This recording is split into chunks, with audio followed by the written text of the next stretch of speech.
लगातार चर्चा में आ रहे थे कि वो भी शामिल होंगे, तो कब शामिल होने वाले होंगे? देखिए, हम लोगों ने दिल खोल दिया है, दिल खोल के सबको खुला आमंत्रण किया है। वो सूचना देंगे और उस सूचना के बाद हम लोग एक सभा का ऑर्गेनाइज होगा और वहाँ उन्हें आदर सत्कार सम्मान के साथ वापसी कराई जाएगी। आपकी पार्टी के क्या नाम रहेगी?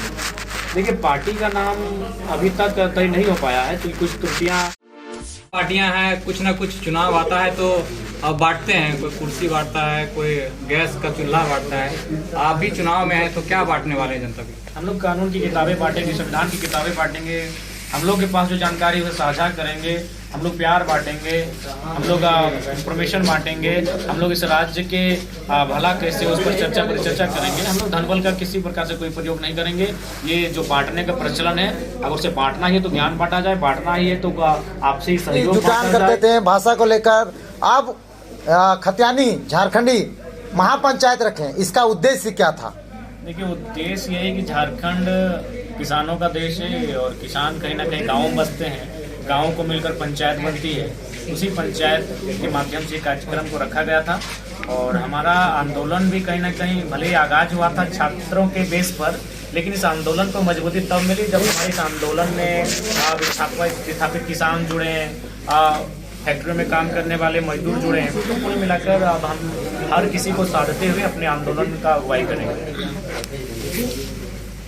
आपने तो घोषणा कर दी गिरिडीह लोकसभा, अभी जिस तरह से सोशल मीडिया में और बैनर पोस्टरों में दिख रही है, हजारीबाग लोकसभा में संजय मेहता की दावेदारी हो रही है, तो इसमें आप क्या कहना चाहेंगे? उनकी दावेदारी रहेगी, लेकिन चूंकि हम लोग चाहेंगे उसको मीडिया कॉन्फ्रेंस के माध्यम से बाकायदा लिखित करें और गणतंत्र दिवस के शुभ अवसर पर कहें। आप तो सेनापति बन गए, अब आपकी सेना कितना आपको सपोर्ट करते हैं 24 में, वो क्या सोचते हैं उस विषय में? देखिए, वो जाहिर सी बात है, सेनापति उन्हीं के माध्यम से बने हैं, उनके संघर्ष से बने हैं कि अकेले कोई सेनापति नहीं बनता है। सेनापति वही बनता है जिसके पास एक विशाल सेना होती है।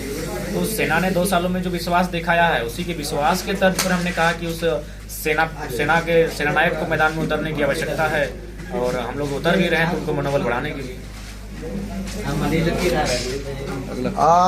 बहुत सारे लोग, आपने एक प्रतिष्ठित न्यूज चैनल में कहा था कि अपने केंद्रीय टीम में भी संशोधन भी की जा सकती है। 4 दिन हो गए, अभी तक कुछ चर्चाएं नहीं आ रही। कई लोग बिल्कुल संशोधन हो चुका है, लेकिन संशोधन को इम्प्लीमेंट करने का एक टाइम और अवसर होता है और गणतंत्र दिवस का जो दिन है हमारे लिए वो शुभ दिन है। आज 24 हो चुका है, 25 का वेट कीजिए। 26 जनवरी की जब पहले सुबह होगी और सुबह में जब सूरज की किरण पहली बार आपकी आंखों में पड़ेगी, आपकी आंखों में सूरज की रोशनी के बाद दूसरा कुछ अगर दिखेगा तो हमारी केंद्रीय कमेटी का विस्तार कीजिएगा। कब तक इस तरह की जनसभाएं जेडी केसेस अलग अलग जगहों पर करती रहेगी? देखिए, चुनाव सामने है, तो चुनाव के पर्पज से भी अब आगे सभाएं होंगी, लोकसभा के माध्यम से सभाएं होंगी और फिलहाल अब हम लोग एक डोर टू डोर नुक्कड़ सभा पॉकेट मीटिंग पर बढ़ेंगे और जल्द इस कार्यक्रमों का शेड्यूल तैयार होने क्या वाला है। Jairam Mahato door to door इस नुक्कड़ सभा में सम्मिलित होंगे? निश्चय ही सम्मिलित होंगे। जहां हमेशा कहते हैं लाखों का भीड़ में टाइगर जयराम महतो है, क्या गांव-गांव में दौरा करेंगे? बिल्कुल करेंगे, क्यों नहीं करेंगे। उनके बीच के हैं हम, उनके लिए हैं हम, उनकी खातिर रिस्क ले रहे हैं हम, उनकी खातिर सदन में जाने की सोच रहे हैं हम, उनसे मिलेंगे। जयराम महतो कहते हैं कि जेबी केसेस युवाओं की पार्टी है, लेकिन सभी युवा तो आजकल परीक्षा सीजीएल वगैरह की तैयारी करने में लग गए हैं, तो इसके बावजूद भी जयराम महतो के भीड़ में जो है कि युवाओं का जनसंख्या दिख रहा है। देखिए, सबसे पहली बात मैं आपको बताऊं, जब मैं 2 साल से आंदोलन में हूं और 2 साल से आंदोलन में रहने के बाद मैं पीएचडी का छात्र हूं और मैं अपनी प्रेजेंटेशन को सबमिट कर रहा हूं, इसका मतलब ये हुआ कि यदि आप अपने काम को फोकस करते हैं, उसके बाद अगर 1 आध घंटा आप किसी मूवी में चले जाते हैं या किसी सभा में चले जाते हैं तो आपको विशेष हानि नहीं होगी। लेकिन आप अपने काम जो मेन काम है उसे अगर फोकस ना करेंगे और बहाना अगर इन चीज़ों को बनाएंगे तब आपको हानि होती। मैं आपको बता रहा हूँ, जब हमारा एनुअल एग्जाम होता था, हम फुटबॉल का मैच, क्रिकेट का मैच देखने जाते थे, सर टोकते थे कि यार कल का एग्जाम है। हम बोले सर पेपर देख लीजिए, अगर आपके सब्जेक्ट में 90 से कम नंबर आएगा तब हमको टोकिएगा।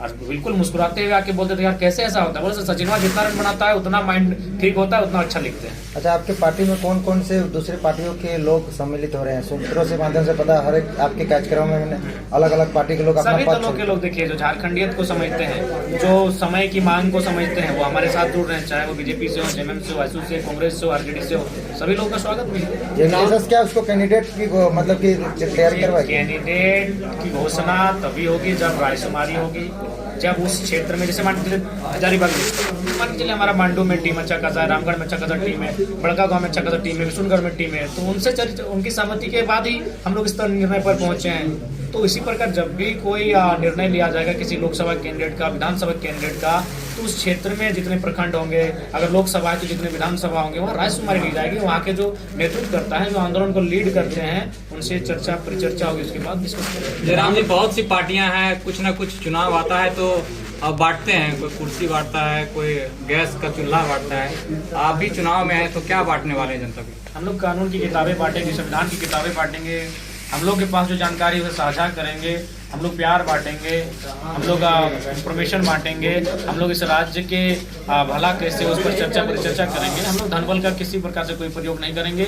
ये जो बांटने का प्रचलन है, अगर उसे बांटना ही है तो ज्ञान बांटा जाए, बांटना ही है तो आपसी सहयोग बांटा जाए, मेल मोहब्बत बांटा जाए, हम लोग उसे बांटेंगे। आज आप एक बहुत बड़ी बात कह गए कि 500 सालों से जो मुद्दा लटका हुआ था वो सॉल्व हो सकता है, तो हमारा जो 1932 क्यों नहीं हो सकता? बिल्कुल, ये अगर लोकतांत्रिक दृष्टिकोण से देखा जाए तो मैंने कोई आपत्तिजनक और ना ही कोई मैंने त्रुटिपूर्ण बात कही है। मैंने एक तार्किक बात कही है। आखिर ये जो मैंने संघर्ष चल रहा था, ये कई वर्षों पुराना था, कई दशकों कई वर्षों पुराना था, तो आखिर उसका समस्या जो थी उसका समाधान लोकतांत्रिक तरीके से हुआ। तो हमारी भी जो मांगे 1932 आधारित स्थानीय नीति, जो लोग अंग्रेजों का टैगलाइन का हवाला देते हैं, उसका भी समाधान होना चाहिए लोकतांत्रिक ढांचे से। संविधान लेकर के आप चलते हैं, लोकतंत्र पर बहुत भरोसा है, तो क्या लग रहा है 1932 का जो मसला है सॉल्व नहीं हो सकता? बिल्कुल हो सकता है। वही तर्क हमने रखा कि राम जी ने अपने साथ साथ तमाम 1932 खतियानधारियों को भी एक शुभ संकेत दिया।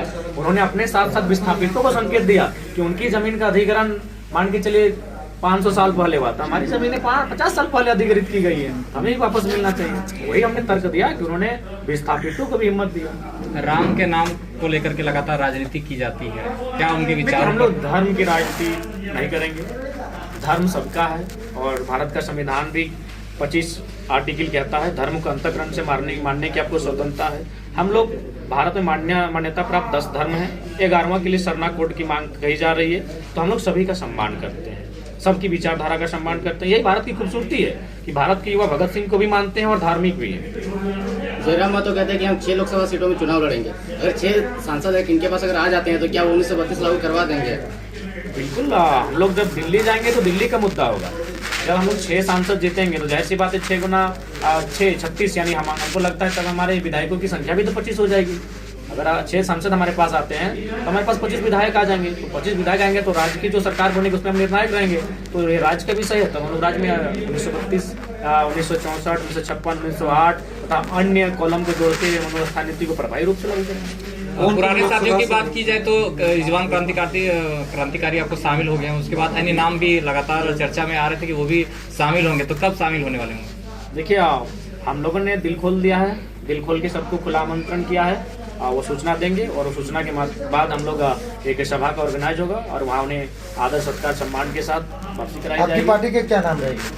देखिए, पार्टी का नाम अभी तक तय नहीं हो पाया है, तो कुछ त्रुटियाँ या फिर कुछ अड़चने, क्योंकि देखिए सबसे पहली बात है ये सवाल बार बार आता है पार्टी को लेकर। बहुत सारे लोग हम पे ये भी आरोप लगाते हैं कि भाई ये लोग पार्टी नहीं बना पाए तो कैसे आगे बढ़ेंगे। हम उनको यही कहना चाहेंगे कि हम लोग चुनाव लड़ने के पर्पज से आए ही नहीं थे, हम लोग तो आंदोलन करने आए थे। राजनीति हमारी महत्वाकांक्षा नहीं थी। शुरू से हमारा स्टेटमेंट देखिए कि हम लोग तो कविता लिखने वाले, पीएचडी करने वाले छात्र हैं, अगर सरकार नियम बनाती है हम लोग वापस चले जाएंगे पढ़ने के लिए। जब 2 साल बीता, 2.5 साल बीता, जब इस राज्य के युवाओं को हताशा निराशा लगी, तब हम लोग विकल्प के रूप में आए हैं। तब हम लोग निर्णय लिया कि हमें पॉलिटिक्स में आना चाहिए और हमने जून के महीने में निर्णय लिया। आज देखिए मोटा मोटी जनवरी का महीना चल रहा है, वो 6ठा महीना था, ये 13वां महीना उस हिसाब से, ये 6-7 महीना हुआ है। तो जो तैयारियां हुई थी पार्टी को बनाने के लिए, वो तैयारियां हम लोग फुलफिल किए हैं, बाकायदा हम लोग अपने हाथों से फॉर्म फिलअप किए हैं। तो उम्मीद करते हैं कि कुछ त्रुटियां ना हो, कुछ अड़चने ना हो, कुछ लोगों की साजिशें ना हो, तो हमारे पास लोकसभा तक हमारी पार्टी होगी और उसी के आधार पर हम चुनाव लड़ेंगे। जयराम जी, राम के इस माहौल में जयराम अपना कार्ड खेल गया, हनुमान जी का पूजा अर्चना किया आप झारखंडी धाम में, कार्ड खेले क्या नहीं? देखिए नहीं, वैसा कोई उद्देश्य नहीं था। हम लोग चुनावी पर्पज से नहीं, हमारा उस क्षेत्र में कार्यक्रम था।